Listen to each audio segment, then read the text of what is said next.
아합이 엘리야가 행한 모든 일과 그가 어떻게 모든 선지자를 칼로 죽였는지를 이세벨에게 말하니 이세벨이 사신을 엘리야에게 보내어 이르되 내가 내일 이맘때에는 반드시 내 생명을 저 사람들 중 한 사람의 생명과 같게 하리라. 그렇게 하지 아니하면 신들이 내게 벌 위에 벌을 내림이 마땅하니라. 그가 이 형편을 보고 일어나 자기의 생명을 위해 도망하여 유다에 속한 브엘세바에 이르러 자기의 사원을 그곳에 머물게 하고 자기 자신은 광야로 들어가 하룻길쯤 가서 한 로뎀 나무 아래에 앉아서 자기가 죽기를 원하여 이르되 여호와여, 넉넉하오니 지금 내 생명을 거두시옵소서.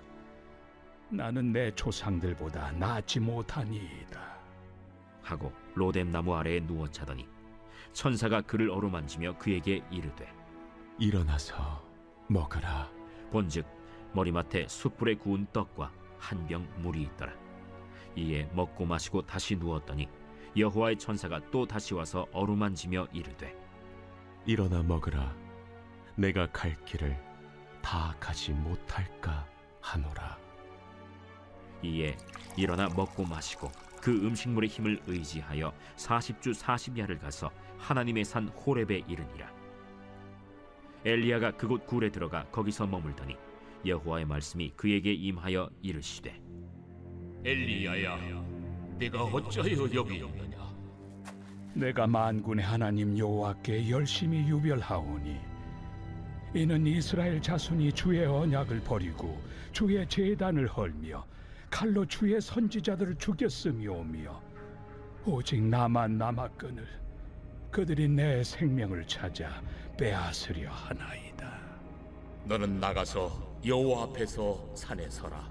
하시더니 여호와께서 지나가시는데 여호와 앞에 크고 강한 바람이 산을 가르고 바위를 부수나 바람 가운데 여호와께서 계시지 아니하며 바람 후에 지진이 있으나 지진 가운데에도 여호와께서 계시지 아니하며 또 지진 후에 불이 있으나 불 가운데에도 여호와께서 계시지 아니하더니 불 후에 세미한 소리가 있는지라.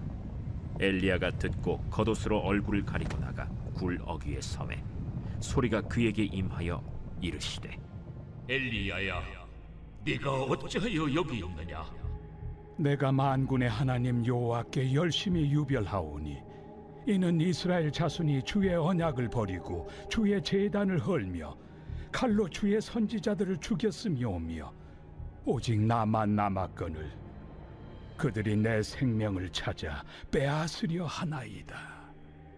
너는 내 길을 돌이켜 광야를 통하여 다메섹에 가서 이르거든 하사엘에게 기름을 부어 아람의 왕이 되게 하고 너는 또 님시의 아들 예후에게 기름을 부어 이스라엘의 왕이 되게 하고 또 아빌무홀라 사밧의 아들 엘리사에게 기름을 부어 너를 대신하여 선지자가 되게 하라. 하사엘의 칼을 피하는 자를 예후가 죽일 것이요 예후의 칼을 피하는 자를 엘리사가 죽이리라. 그러나 내가 이스라엘 가운데 7,000명을 남기리니 다 바알에게 무릎을 꿇지 아니하고 다 바알에게 입맞추지 아니한 자니라. 이 이야기는 저희들 모두가 아마도 한두 번 아니면 그것보다 더 많이 읽거나 아니면은 설교 말씀으로 아니면은 성경 공부를 통해서 공부하였던 그런 내용일 것입니다. 잘 알려진 이야기이지만은 그래도 오늘은 엘리야에 대한 이 이야기를 통해서 주님께서 저희들 각자에게 주시고자 하시는 말씀에 대하여 함께 묵상해 보고자 합니다. 오늘 이 19장의 앞장인 17장, 18장은 엘리야의 생애 중에서 마치 올림픽 경기를 보는 것 같은 느낌을 갖게 하는 그러한 내용으로 가득 차 있었습니다. 17장과 18장을 보면은 어떤 내용인가요? 엘리야가 가는 곳은 그 어떤 것이건 승리가 뒤따랐습니다. 17장에서는 엘리야의 예언이 적중해서 이스라엘에 가뭄이 들었습니다. 그 다음에는 가뭄 중 이스라엘 모든 사람들이 굶고 있을 때 엘리야는 사르밧에 갑니다. 사르밧에서 살고 있는 가난한 과부의 집에 같이 기거하게 되는데 그곳에서 그 집에 밀가루와 기름이 떨어지지 않게 함으로써 과부와 그의 아들이 죽지 않게 하였습니다. 그런데 과부의 아들이 병이 들어 죽었을 때조차도 엘리야는 어떤 기적을 베푸나요? 죽었던 과부의 아들을 살려냅니다. 또 다른 기적을 행한 것입니다. 이 기운을 타고 엘리야는 450명에 이르는 바알 제사장들과 갈멜산에서 단독으로 대결을 해서 큰 승리를 거두고 이 승리 후에 엘리야의 예언대로 이스라엘에 들었던 가뭄이 그칩니다. 이스라엘 백성들이 오랫동안 기다렸던 비가 마침내 내리기 시작한 것인데 그 가운데 엘리야는 아합 왕이 탄 병거와 함께 달리기 시합을 해서 이기는 또 다른 기적을 일으킵니다. 이것이 17장과 18장에 나오는 엘리야의 행적인데요. 한마디로 엘리야는 가는 곳마다 승승장구를 하면서 날아갈 듯한 그런 성공적인 삶을 살고 있었습니다. 그런데 이렇게 성공하는 삶을 살던 엘리야에게 크나큰 위기가 닥쳐왔습니다. 그것이 오늘 19장의 이야기가 되겠습니다. 여왕인 이세벨이 작정합니다. 엘리야를 죽이고 바알 신을 다시 이스라엘의 종교로 삼겠다. 이렇게 작정을 하고 이를 엘리야에게 통첩하면서 너는 이제 죽은 목숨이다. 이렇게 이야기합니다. 자기의 생명이 풍전등화 같이 되자 엘리야는 절망과 두려움에 휩싸이게 됩니다. 그것이 오늘 이야기의 첫 부분입니다. 목숨이 위태로운 지경에 당하게 되자 두려움이 엄습하자 엘리야는 깨닫습니다. 나에게 남은 것은 아무것도 없지만은 단 하나, 하나님뿐이다 하는 것을 깨닫고 그 다음에는 주님을 간절히 만나고자 원했습니다. 어디서 하나님을 만날 수 있을까? 그때 엘리야의 마음에 떠오른 것은 호렙산이었습니다. 호렙산은 옛날 옛적에 모세가 힘들게 광야 생활을 하면서 목동 생활을 하고 있는 중에 하나님을 만난 장소이기도 합니다. 모세가 엘리야와 같이 삶의 가장 밑바닥에서 하나님을 만난 곳이 바로 호렙산이었습니다. 그래서 오늘 이야기에도 나오는 것처럼 그 이후 이스라엘에서는 호렙산을 하나님의 산이라는 별명으로도 불렀습니다. 이 사면초가의 엘리야에게 남은 것은 단 하나, 하나님뿐이었기 때문에 그래서 엘리야는 하나님을 찾아 호렙산을 향해 출발합니다. 요새야 자동차가 있고 편리한 교통수단이 많이 있겠지만은 그 당시에 갈멜산에서 이스라엘의 최북단에 있는 갈멜산에서 가장 아래쪽에 있는 호렙산까지 가는 유일한 길은 걷는 도보뿐이었습니다. 그런데 이 호렙산까지 도착하려면 갈멜산에서 출발해서 몇 킬로나 될까요? 서울에서 원주까지의 거리가 서울 어디냐에 따라서 약간 다르겠지만 대략 100km라고 합니다. 그런데 갈멜산에서 호렙산은 그보다 훨씬 더 먼 거리입니다. 호렙산은 엘리야가 있던 갈멜산에서 약 40일을 쉬지 않고 걸어야 도착할 수 있는 그러한 먼 거리에 있었습니다. 하지만 하나님의 응답을 정말로 간절히 원했기 때문에 엘리야는 호렙산을 향하여 출발합니다. 마침내 걷기 시작하여 유다의 최남단 도시인 브엘세바에 도착했습니다. 갈멜산에서 브엘세바까지만 해도 그 거리가 140km 정도가 됩니다. 이미 원주에서 서울까지의 거리보다 훨씬 더 많은 거리를 걸은 것입니다. 이 브엘세바에 엘리야는 자기와 동행하던 종을 남겨놓고 홀로 브엘세바의 더 남쪽에 있는 호렙산까지 가려면은 사막 같은 광야길을 건너야 했습니다. 광야길로 들어섰습니다.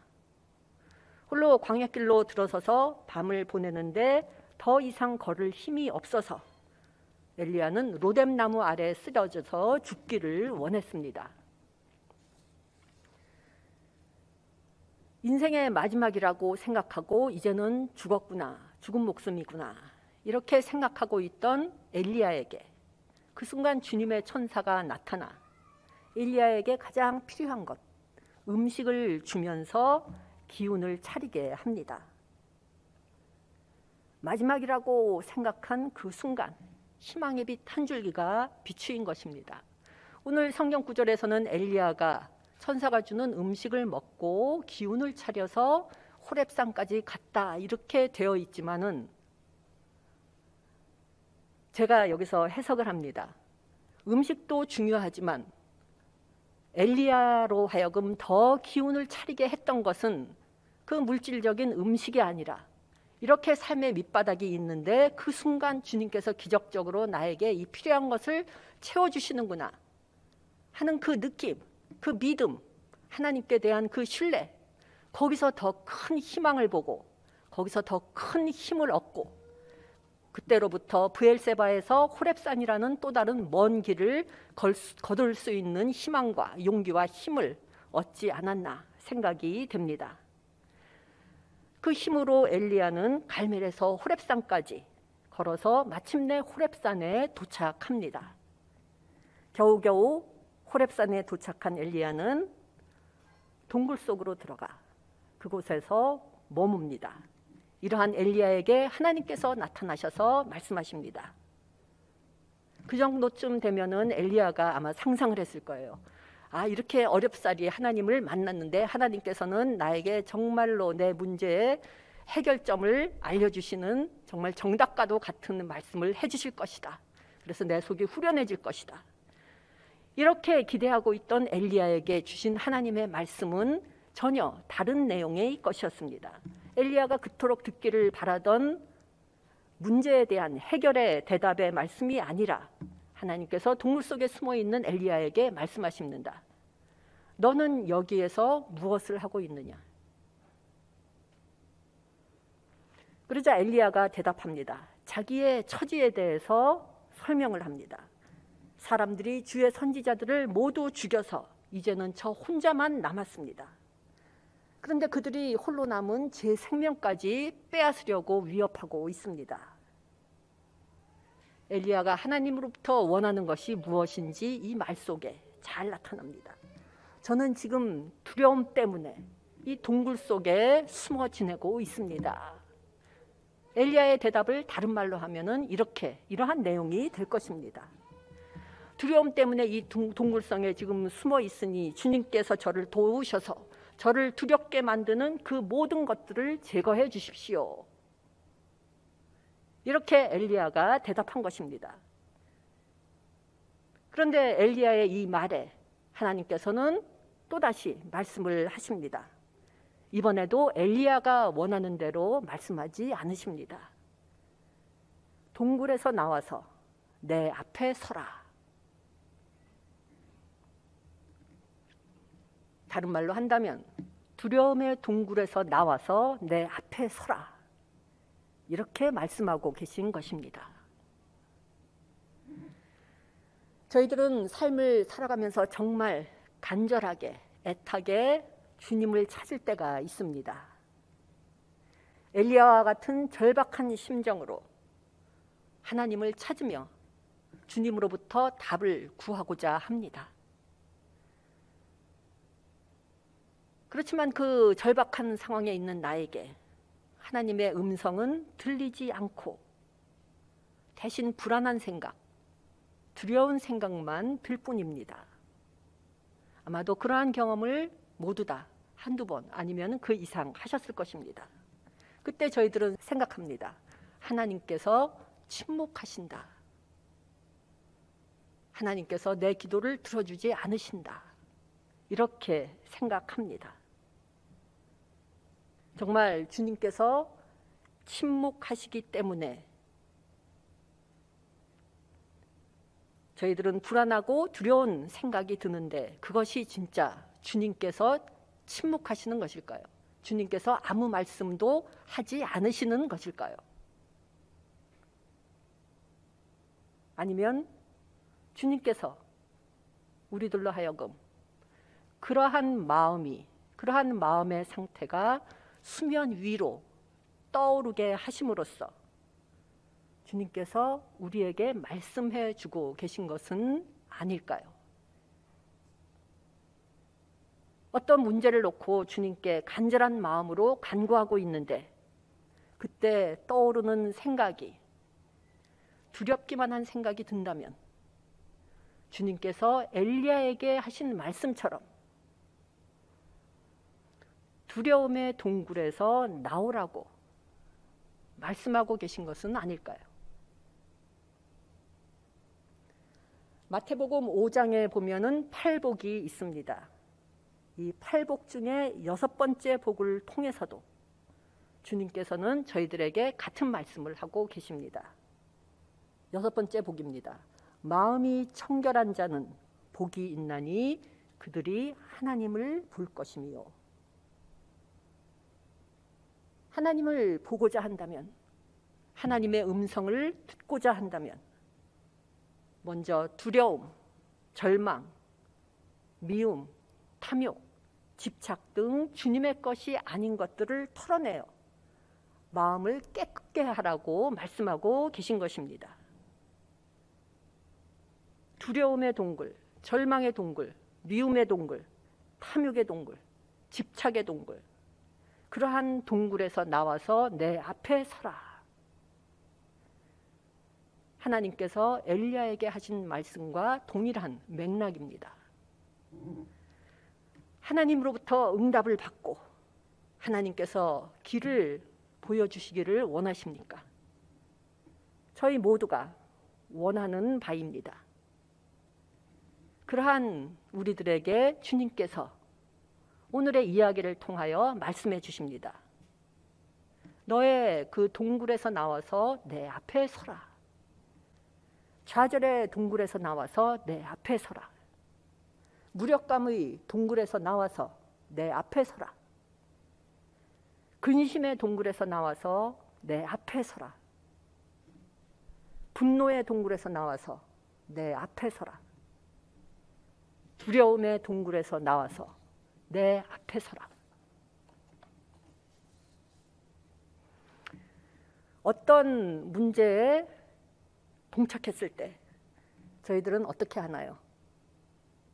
흔히 저희들은 그것을 놓고 하나하나 그것을 분석하기 시작합니다. 분석을 잘하면 문제 해결의 실마리가 보일 것처럼 생각되기 때문입니다. 어떤 때는 그렇게 해서 문제가 해결되기도 하지만 많은 경우는 그런데도 해결의 기미가 보이지 않고 문제가 악화될 때가 있습니다.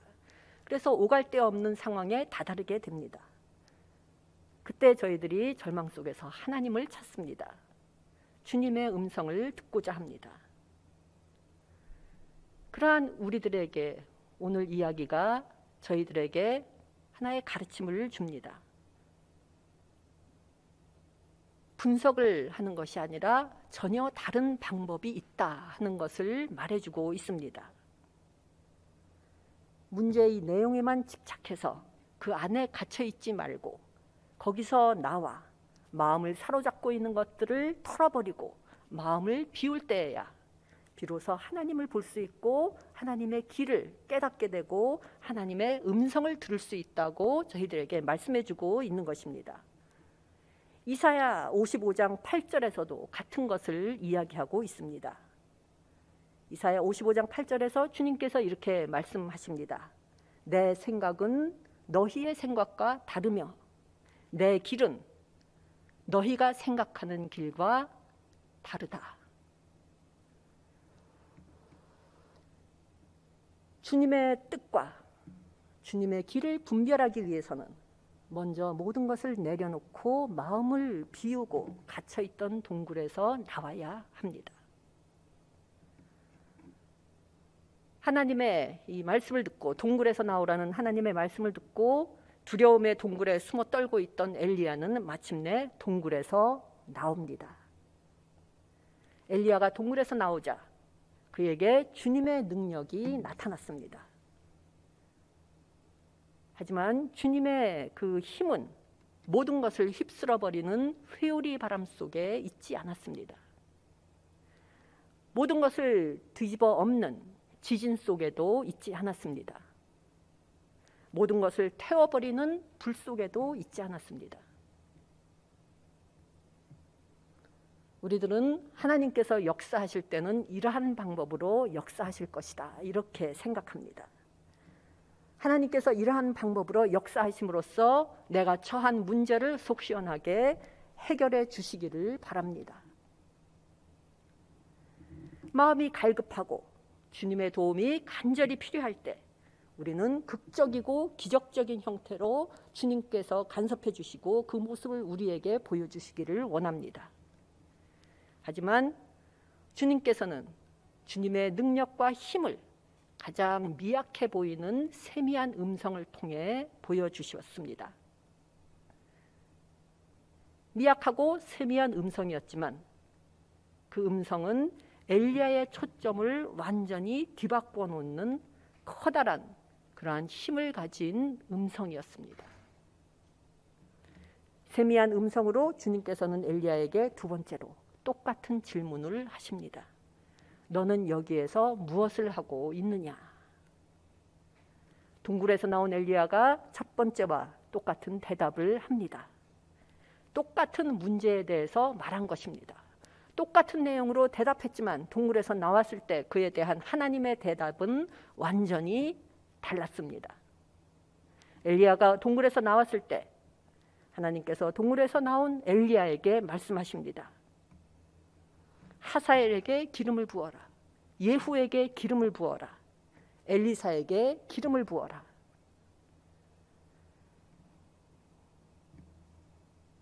동굴에서 나왔을 때 그때조차도 엘리야는 기대했을 것입니다. 이세벨의 위협으로부터 너는 이제 무사할 것이다. 그런 대답을 원했을 것입니다. 하지만 그때조차도 하나님의 대답은 전혀 달랐습니다.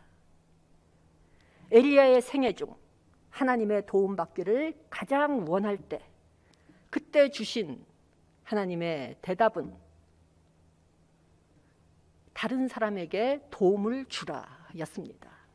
가장 도움이 필요할 때 그때 그 순간 주님께서 엘리야에게 너는 이 사람들에게 도움을 주라 이렇게 말씀하고 계신 것입니다. 그리고 이어지는 이야기를 통해서도 드러나듯이 엘리야에게 있어서 그가 원하던 도움은 그가 가장 어려울 때 베푼 도움을 통해서 오게 됩니다.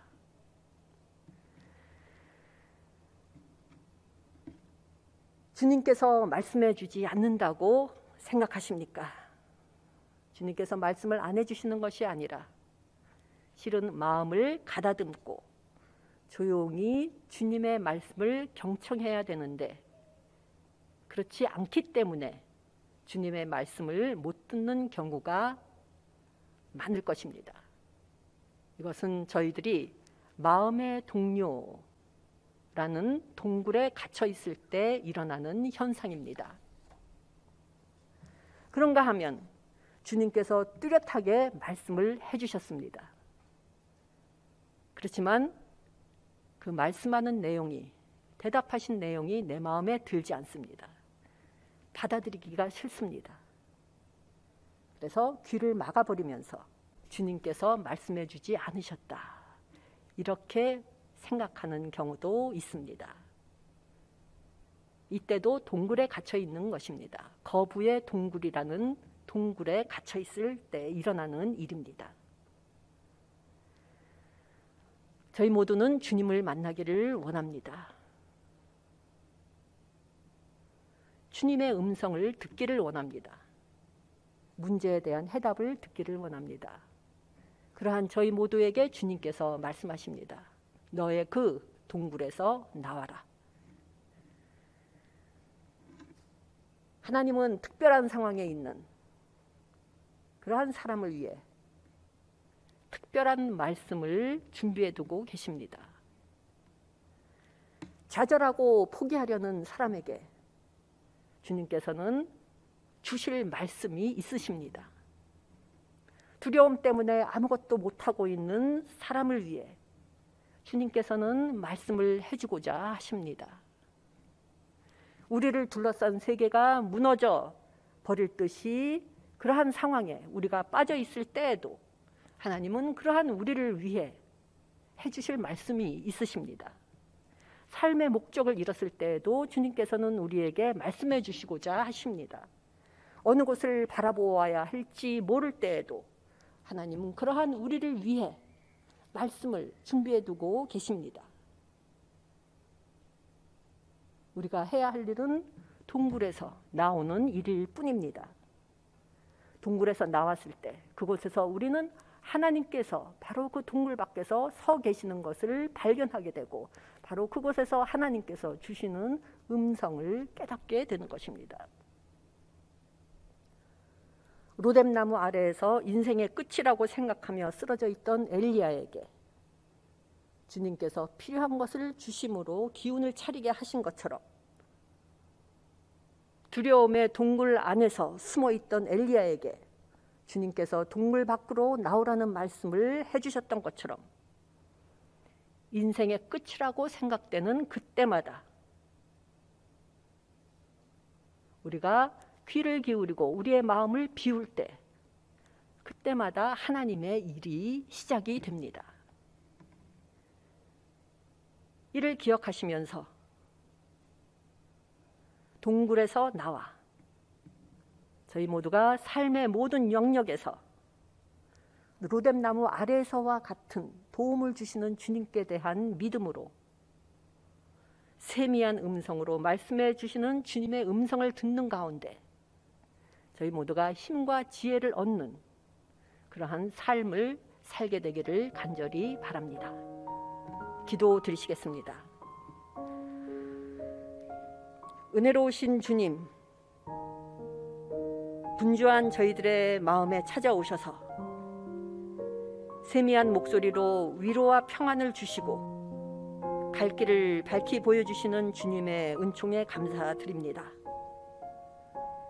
주님께서 저희들을 위하여 7,000명의 사람들을 남겨놓으신다는 것을 항상 기억하면서 우리에게 가장 도움이 필요할 때일지라도 이웃들에게 도움을 베풀며 살아감으로써 그 가운데 기쁨과 평화를 발견하고 주님의 뜻을 이루어가는 저희들이 될 수 있도록 항상 인도하여 주시옵소서. 이 모든 말씀 예수님 이름으로 기도드립니다. 아멘.